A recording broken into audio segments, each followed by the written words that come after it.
Você que está chegando agora, se inscreva no canal, compartilhe esse vídeo, deixe seu comentário aí para aumentar a relevância. O canal tem um apoia-se, está aí na descrição. Se você puder apoiar o canal, a partir de R$ 1 você poderá estar remunerando o meu trabalho de forma simbólica aqui com as aulas de história, tá bom? Então, a Alemanha e a Itália, elas emergem após a Primeira Guerra Mundial como países derrotados e humilhados após a Primeira Guerra Mundial. Como já foi falado antes, o Tratado de Versalhes impôs uma série de medidas restritivas e a Itália, que havia trocado de lado durante a Primeira Guerra Mundial, sob a promessa de receber várias colônias dos ingleses com essa troca de lado, acabou não levando nada. Eles pretendiam levar colônias lá na África, principalmente no Chifre africano, lá na região do Chifre africano, que é a Eritreia e Etiópia, acabou não levando nada. E o país, a Itália, acabou emergindo também como um dos países com crise econômica terrível, desemprego em massa, pobreza enorme, né? Então a Itália, em 1919, ela enfrentando essa grave crise econômica, ela começa a ver grupos radicais se formando nas ruas, que são os chamados camisas negras, comandados por um ex-comunista, um ex-integrante do Partido Comunista, que era jornalista do jornal Avante, que era um jornal comunista, que tinha rompido com o comunismo e criado o Partido Fascista Italiano, né? O Benito Mussolini, certo? Então ele vai criar os Camisas Negras, que era um grupo paramilitar que vai congregar aí os desempregados, os ex-combatentes da Primeira Guerra Mundial e as pessoas que estavam descontentes com a política econômica do país. Eles acabam fazendo ações violentas em todo o país e em muitas cidades acabam tomando o poder daquela cidade, emergindo o país numa crise de legitimidade do poder. Isso em nível nacional, quem governava o país era o rei Vítor Emanuel III. O Vítor Emanuel III, lógico, via com maus olhos essa violência e esse grupo crescendo cada vez mais. E depois, em 1921, a fundação do Partido Fascista Italiano, certo? O Italiani di Combattimenti, certo? Que é o Partido Fascista Italiano. Ele vê com maus olhos isso. Porém, é uma onda que o país vem vivendo, né? Aquele descontentamento, aquela questão da pobreza, da miséria. Depois vem a crise de 29, que agrava a população, a situação do país. Faz com que Mussolini ganhe cada vez mais poder e mais adeptos à sua causa dos camisas negras. Ele é chamado entre os seus de Il Duce, o líder, certo? Um líder autoritário que pretendia um Estado forte, centralizado, em que tudo era para o Estado, tudo com o Estado, nada fora do Estado. Essa era a ideia do fascismo pregado por Mussolini. Bem parecido com o comunismo, né? Em 1922, ele vai fazer a Marcha sobre Roma. A Marcha sobre Roma, ela acontece nesse contexto dos camisas negras ocupando prefeituras de diversas regiões do país através da violência. Daí, mais de 50 mil pessoas uniformizadas com camisas negras e marchando em bloco sob Roma, sob o comando de Mussolini, fazem uma grande manifestação em frente do Palácio do Governo, exigindo que Mussolini fosse escolhido como chanceler, ou primeiro-ministro da Itália.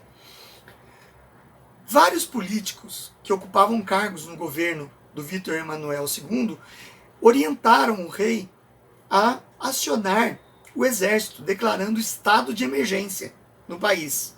Mas o rei, vendo aquele povo, aqueles milhares, dezenas de milhares de pessoas na rua, ficou impressionado e acuado. E com isso ele pensou, se a gente cooptar politicamente o Mussolini nesse cenário, nesse jogo político, logo ele vai ser controlado pelas forças políticas e a paz política vai acabar se impondo. Ele cometeu um grande erro. Ele vai colocar Mussolini, vai atender o pedido da Marcha sobre Roma e colocar Mussolini como o chanceler italiano, o primeiro-ministro italiano. Não demorou muito, ele começou a impor várias medidas que conduziriam o país à ditadura fascista, certo?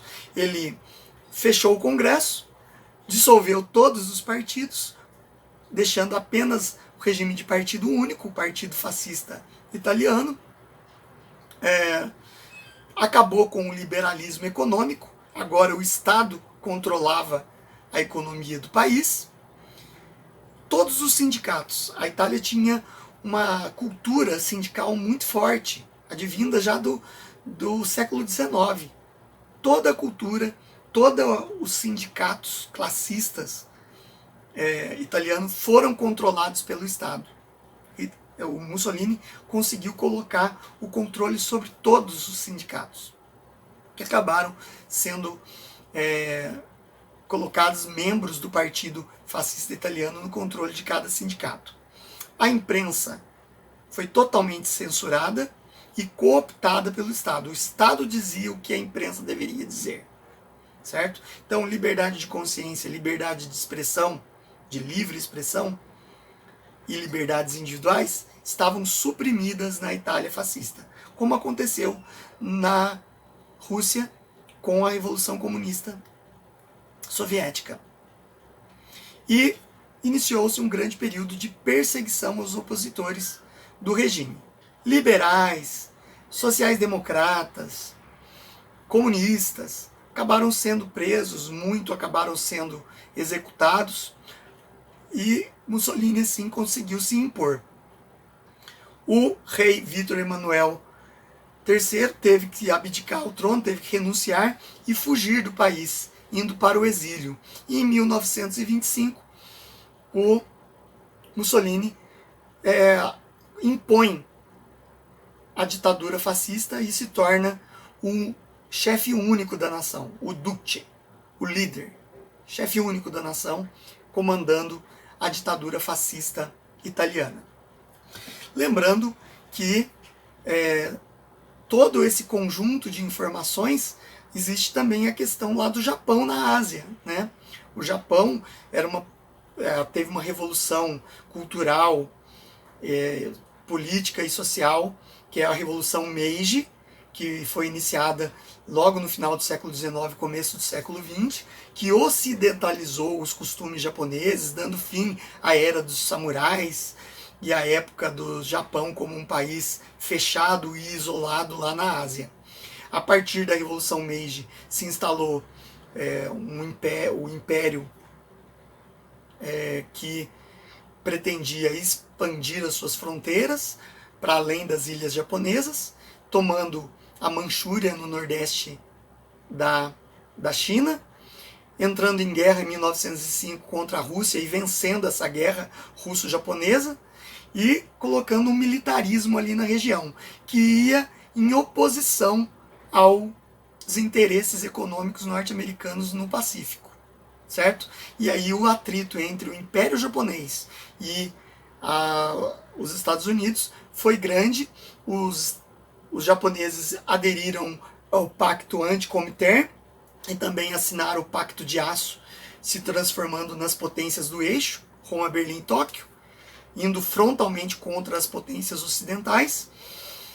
O Japão vai ser o grande responsável para dar o pretexto dos Estados Unidos entrarem na Segunda Guerra Mundial. Em 1941, no dia 7 de dezembro, atacam as ilhas do Havaí, a capital Honolulu, onde tinha uma grande base da Marinha Americana, e atacam furtivamente aquela base.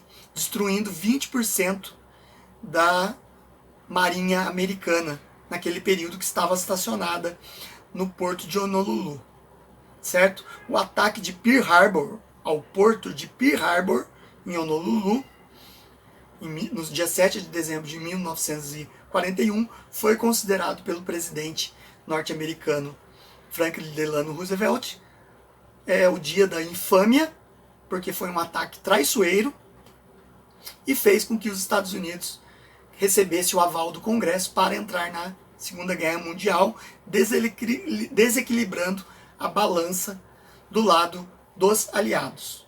Tá? Os Estados Unidos aderem o lado da Inglaterra, da França, e acaba desequilibrando. Tá? Aí é apenas um adendo aí falando do Império Japonês no Pacífico. Tá? Então eu deixo aí meu abraço para vocês.